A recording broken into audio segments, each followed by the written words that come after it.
The stories you are about to see are real. The rewards up to $5 million are real. This is Crime Reports and Rewards with Griff Griffin and Dave Michaels, where you stay anonymous, the criminals don't. And now, this Crime Reports and Rewards special report. Crime Stopper Michael Snyder writes in from D.C., did they want more violence in Ferguson? 10 coincidences too glaring to ignore. Was it a conspiracy or was it incompetence? Those appear to be the only two alternatives to what we're left with after the horrific violence that we witnessed in Ferguson on Monday night. The first round of Ferguson rioting back in August took everyone by surprise, but this time authorities had more than 3 months to prepare. They had the ability to control precisely when the grand jury decision would be announced and how many cops and National Guard troops would be deployed on the streets. But despite all this, the violence in Ferguson on Monday night was even worse than we witnessed back in August. Either this was a case of almost unbelievable incompetence, or there was someone out there that actually wanted this to happen. If someone out there is actually trying to provoke more violence in Ferguson, then the rioters are being played like a fiddle. Most of them have no idea that they could potentially just be pawns in a game that is far larger than they ever imagined. The only other alternative to explain what we just saw is incompetence on a level that is absolutely laughable. Something definitely does not smell right about all this, and let us hope that at some point the American people get the truth. The following are 10 coincidences from Monday night in Ferguson that are too glaring to ignore. Number 1. Federal, state, and local law enforcement authorities had more than 3 months to prepare for the violence that would follow the announcement of the grand jury decision. The mainstream media endlessly hyped this controversy, and everyone knew that trouble would be brewing. But despite an enormous amount of time to prepare, very little was actually done to prevent any violence from happening. Number 2. Someone made the decision to make the public announcement about the grand jury decision in the evening. Anyone involved in law enforcement knows that crowd control is far more difficult after dark. This also ensured that instead of being tied up with work or school, a maximum number of protesters would be able to be involved in the violence. Number 3. Fortunately for the mainstream media, the announcement of the grand jury decision was perfectly timed to provide the largest possible number of primetime viewers for the big news networks. Number 4. Just like back in August, no law enforcement authorities of any kind responded, while dozens of businesses were vandalized, looted, and set on fire. Number 5. According to Ferguson Mayor James Knowles, National Guard troops were purposely held back from intervening in the rioting that was unleashed when the grand jury decision was made known to the public after dark. In a press conference, he called the delay deeply concerning and said the Guard troops were available but were not deployed when city officials asked. The troops had been readied last week by Governor Jay Nixon as the grand jury announcement neared, but as gunshots rang out in the night and looters torched buildings, they were nowhere to be seen. Number 6. It is being reported that heavily armed National Guard troops were limited to keeping the peace at a courthouse, patrolling the outskirts of town, and preventing disturbances in other suburbs as horrific violence raged in the heart of Ferguson on Monday night. Number 7. Missouri Lieutenant Governor Pete Kinder has accused Missouri Governor Jay Nixon of holding back the National Guard troops because of pressure from the Obama administration. On Monday night, he angrily made the following statement. Is the reason that the National Guard was not there because the Obama administration and the Holder Justice Department leaned on you to keep them out? I cannot imagine any other reason why the governor, who mobilized the National Guard, would not have them in there to stop this. Number 8. The Washington Post has documented that Attorney General Eric Holder had been in direct contact with Governor Nixon and had expressed frustration with the fact that the National Guard had been activated. A top aide holder called the governor's office earlier this week to express holders' displeasure and frustration, according to a Justice Department official. Instead of de-escalating the situation, the governor escalated it, said the official, who spoke on condition of anonymity because he was not authorized to speak on the subject. He sent the wrong message. The tone of the press conference was counterproductive. Number 9. Firefighters in Ferguson did not immediately respond to calls to put out the multiple fires that were set by protesters. As a result, many businesses essentially burned to the ground. But this did make for some amazing television footage. Number 10. In the worst of war zones, journalists with cameras and microphones were crawling all over the place, while there were hardly any police to be seen at all. How is it possible that law enforcement could have failed so badly? Could it be possible that this was orchestrated on purpose?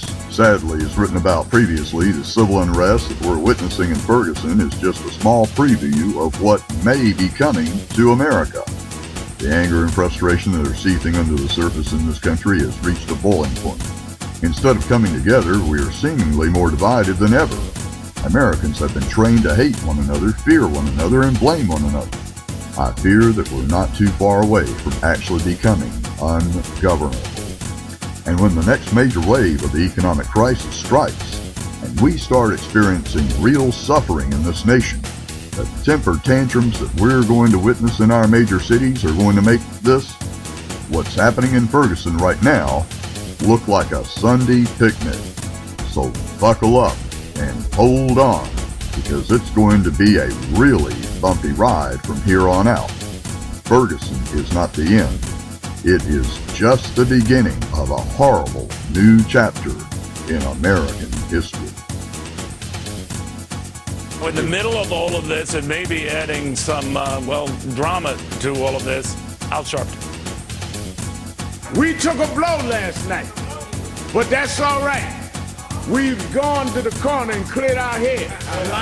We come out for the next round. All right, so to keep the peace or to hear my next guest tell it, simply fan the flames. The Reverend joining the family of Michael Brown, but according to Sheriff David Clark, all but assuring the very violence that Brown's mom and dad at least initially urged the community to avoid. So it sounds like what you're saying, Sheriff, is whatever his intentions, he made things worse. Well, he always does. I mean, anytime Al Sharpton shows up on the scene, nothing's good going to come out of that. I heard the father the other night call for calm, and I think it was a slap in the face to his family in the memory of Michael Brown that these anarchists, and that's what they are, I'm going to call them for what they are, that they didn't acquiesce to the father's call for calm, and instead they showed their true motivation, which is self-serving. So, I also can't for the life of me figure out, I heard some of the president's comments last night. He said that what we need to do is try to understand them, and he said that the anger was an understandable reaction, and I was just floored by that, because it's not an understandable reaction. People have to come up with a more socially acceptable way to deal with anger and frustration. This is totally and unequivocally intolerable.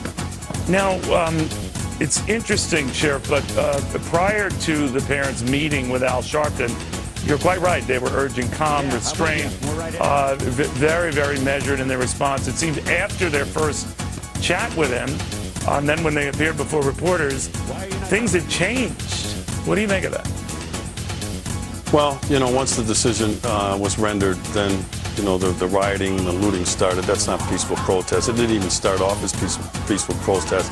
And once that happens for law enforcement, the National Guard, all bets are off. And they have to use all reasonable force to quell the disturbance and restore order for the law-abiding people, the business owners. And so when I heard the president call for calm after the rioting started, I questioned his sincerity, because some of his political strategy of divide and conquer fuels this sort of racial animosity between people. And so I think when he called for calm after the rioting started, I believe it was done with a wink and a nod. Do you think that, the governor, as you have heard, Sheriff, has been criticized for calling out the National Guard and then not bringing them in at the earliest sign of trouble, if not have them there at the ready? What do you think of that? It's easy to second guess the guy now, given what happened. but the lieutenant governor is on him, the mayor is on him. What should the protocol be for National Guard? If you're going to call them up, have them ready to go right away? Sure, and I think that they should have occupied the streets, the National Guard. I think Governor Nixon is trying to soft shoe this thing. I don't think he has the intestinal fortitude to deal with this. What's happening down there right now is real ugly, and the response isn't going to be, pleasing to the eye with what law enforcement and the National Guard have to do. But, Neil, I mean, come on, they have to restore order, and the law enforcement officers and the National Guard have to use all reasonable force to get that under control. Restraint is not an option right now for law enforcement. So what do? If they up the ante, to your point, Sheriff, the critics of that strategy say you make a bad thing worse. You light up the tinderbox all over again. What do you say? Sure, there's always going to be people on the sideline that are going to second guess you. That's part of what Governor Nixon has to deal with. It's something that I have to deal with when I have to make tough decisions. He has to block that out and do what's in the best interest of Ferguson, Missouri, and the state of Missouri.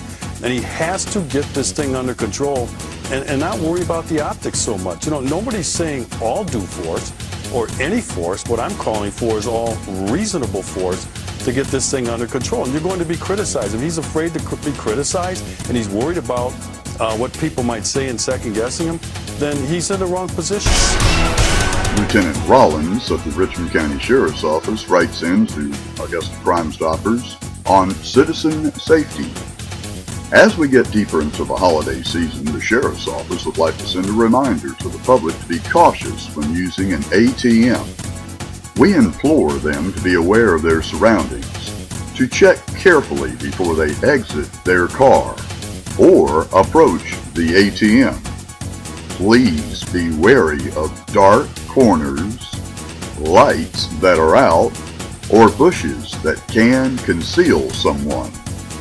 Deputies will be paying closer attention around the ATMs to check on our citizens. But we ask our citizens to remember to do these things for their own safety. Have a happy and safe Thanksgiving. Thank you, Lieutenant Rollins. You too, friends. When Black Friday comes, I stand down by the door. Get your running shoes on and your credit cards out because it's Black Friday. But while you're empowering your way through the other shoppers to get to the deals, it's time to take a step back and think safety. Thieves are out to snatch your purchases or wallets. So here's some ways you can be safe this Friday. Start with your home. Thieves will be looking for homes that will be empty for a while, so make sure your home is secure. In the parking lot, conceal your purchases. Nothing gets a thief going like a car full of bags that are clearly visible. Lock them in your trunk or place them under the seats and out of sight. Don't act like you have 8 arms. Only buy as much as you can physically carry. Thieves prey on the naive shopper who sits down their hoard of bags to look at something else. You don't want that half-off cell phone to be gone before you even get to customize the ringtone, do you? Invest in a stylish crossbody bag. A pickpocket will have a hard time getting to your wallet in your bag if it's close and secure to your body. And if you're a man, keep your wallet in your front pocket. Keep an eye on your kids at all times as well as your shopping partners. Getting separated in a mob of discount hunters is easy. Pick a central spot to meet in case you or someone else gets lost. Save your receipts. Nothing's worse than picking a ton of clothes and deciding you really don't want them after all. Without receipts or tags, most stores won't take back your items. Forget the crowds and stay at home. Hop on your computer and go online shopping. But make sure the websites are credible. Never put your credit card online if any second guesses as to who will really be seen. Patrick Bennett of the BBB has some tips to help you online. When you're shopping online, first and foremost, make sure that your computer is secure. Have a firewall up, update all your antivirus software, those kinds of things before you start shopping online. Also, when you are shopping online, the merchants that you're selecting, make sure they're reputable. Check with the Better Business Bureau on their reliability report to see what their complaint history is like and their reputation is like. When making purchases online, it's also important that the website is a secure site. So there's a couple of things to look for. In the address part of the website, look for HTTPS. That's an indication that's a secure site. As well, in the bottom right-hand corner, there should be a little lock symbol, and that will indicate that's a secure site. It's also recommended that credit cards are used for purchases on the website because if there is a dispute with an online purchase, then you have a right to dispute that with the credit card company and cancel the charges if need be. Now, what are some websites that people should not order from? Yeah, some that they shouldn't order from are anything that you're really not familiar with. If the website is making an offer that's too good to be true, use your gut. It probably is too good to be true. And again, the non-secure site issue is very important. If they don't have a secure site, do not give personal information. And also, if they're not posting a privacy policy on their website, that's a huge red flag. Now, what about those websites that sell the knockoff items, that sort of look like the original thing, but they're really not? Do your homework with regards to those, because the pictures on the website don't do the product justice. Compare other websites that have similar products for sale or catalogs that may have similar products for sale to see that you are getting the legitimate deal, the real deal, and also that if they are presenting it as a deal, that when you're comparing the prices, you can see whether or not it is a fair deal for the holiday season. Anything else you would like to mention about either Black Friday or Cyber Monday, since the holidays are around the corner? Well, the biggest advice is, have fun, enjoy it. It's the holiday season. Though there are these things to be aware of, it's very, very important that you enjoy the time of year. City of North Augusta investigator Sergeant Luke Sherman is asking for your help to find the black female suspected credit card fraud you see on your screen. On 11/12/2014 at 5:21 p.m., the suspect pictured is believed to be involved in a financial transaction card fraud. The subject purchased 2 Visa credit cards for $154.94 and $150. The fraudulent purchases were made using a credit card that contained a victim's stolen account number and information. If you think you know who or where this black female suspected credit card fraud may be, please call the City of North Augusta at 803-441-4278, Crime Stoppers at 800-222-TIPS, or text your tip to 803-441-8744. Please refer to case number 14-003090 on this case. Now for this week's segment on Dumb Crook News. Deputies were dispatched to 2624 Deansbridge Road after a female victim said Tony Johnson filled out a job application for an interview to work for McDonald's. Then, after Tony Johnson filled out the job application with his name, date of birth, and social security number, he asked to borrow a cell phone from a fellow job applicant. Then, while they were both waiting to be interviewed, Tony Johnson told the job applicant he was walking outside to get better reception, but instead stole his fellow job applicant's smartphone, according to an incident report from the Richmond County Sheriff's Office. Tony Johnson is described as a black male who stands approximately 6 foot 1 inches tall and weighs approximately 250 pounds. If you think you know where this dumb crook named Tony Johnson might be, please call the Richmond County Sheriff's Office. Crime Stoppers at 800-222-TIPS, or text your tips to 803-441-8744. Will you remain anonymous? Stop dumb crooks and get paid. Crime Stoppers, Crime Reports and Rewards TV has seen the last few years that thieves are following UPS, U.S. postal trucks, and other delivery services around to steal the packages that are left behind. This trend has been growing for years and is especially prevalent during the Christmas season due to it getting dark sooner and so many more packages being left behind.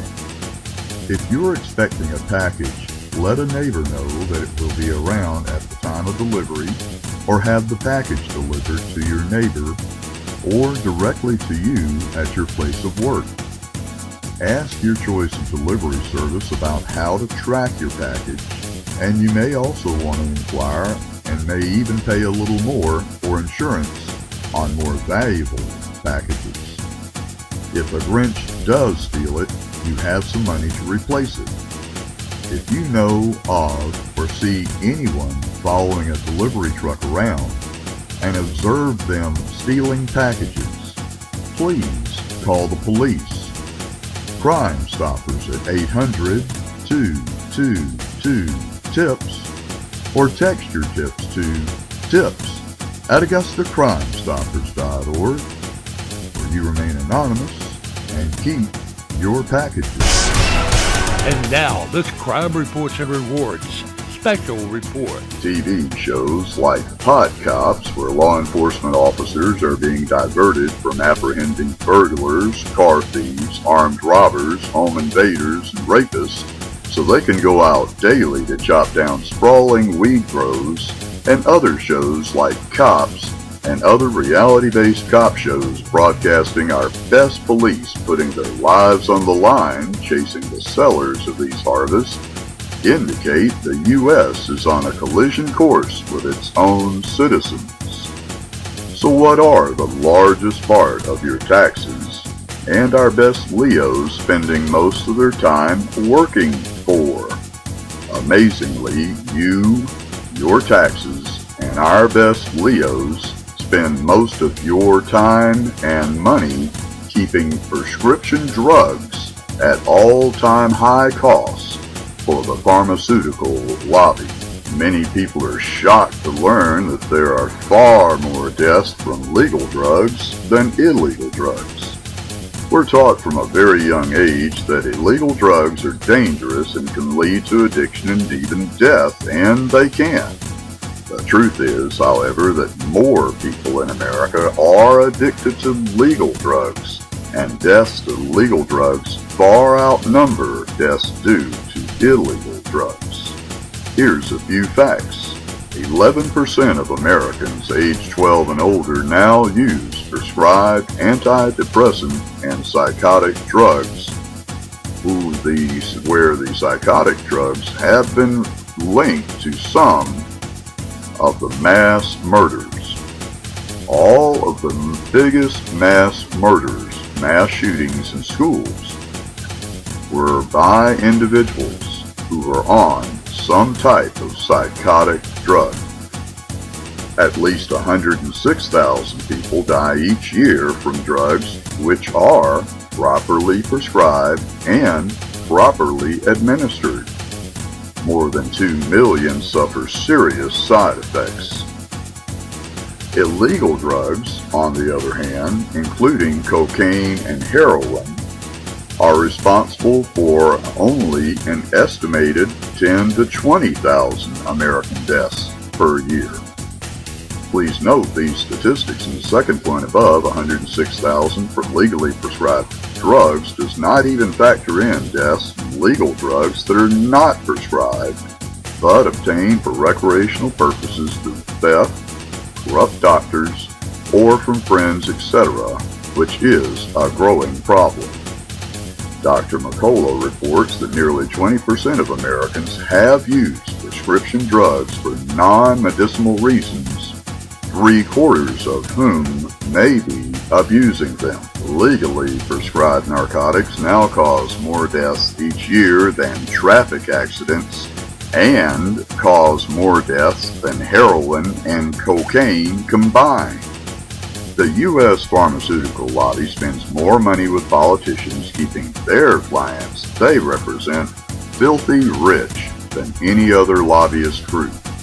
They do this by preventing physicians from prescribing or even telling you about non-narcotic herbs, vitamins, and minerals like echinacea, coconut products, vitamin C and A and all the other vitamins, and minerals like glucosamine and chondroitin. These herbs and vitamins and minerals can prevent almost every germ, bacteria, or even eat cancer seeds.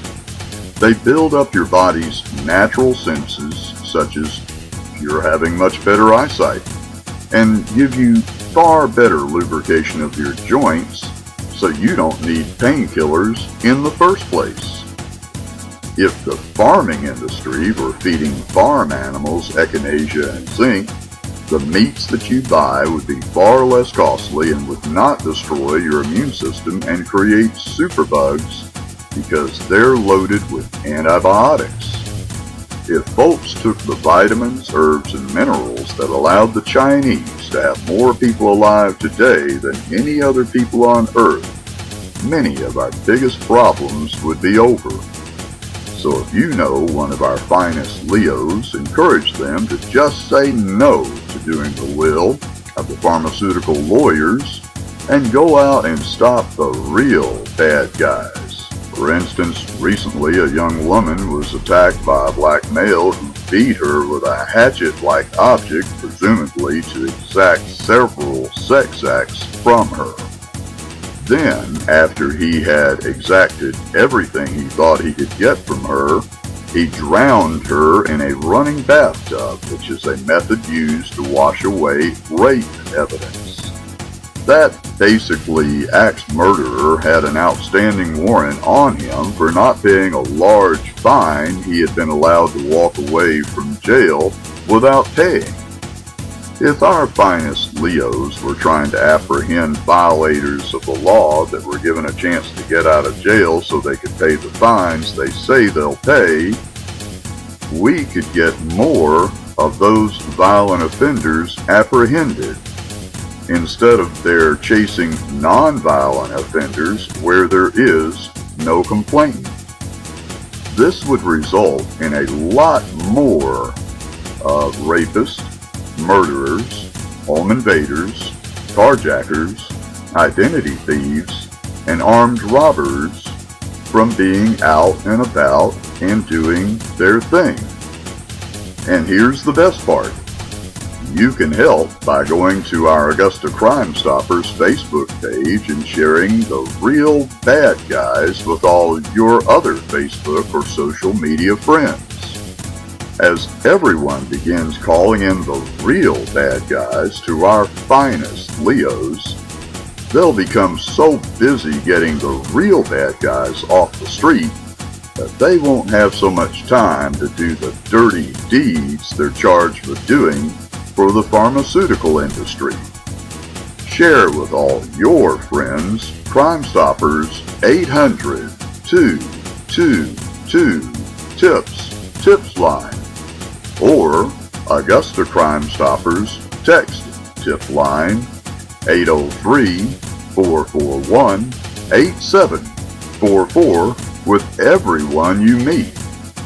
You'll remain anonymous, take the real bad guys off the streets, and get paid. You've been watching Crime Reports and Rewards with Griff Griffin and Dave Michaels, where you stay anonymous. The criminals don't. If you have any information on these or any other crimes, call our national tip line at 1-800-222-TIPS. Well, you'll stay anonymous and could get a cash reward. You can see this or any other episode of Crime Reports and Rewards on the web anytime at crimereportsandrewards.com. Crime Reports and Rewards is a production of Michaels Media.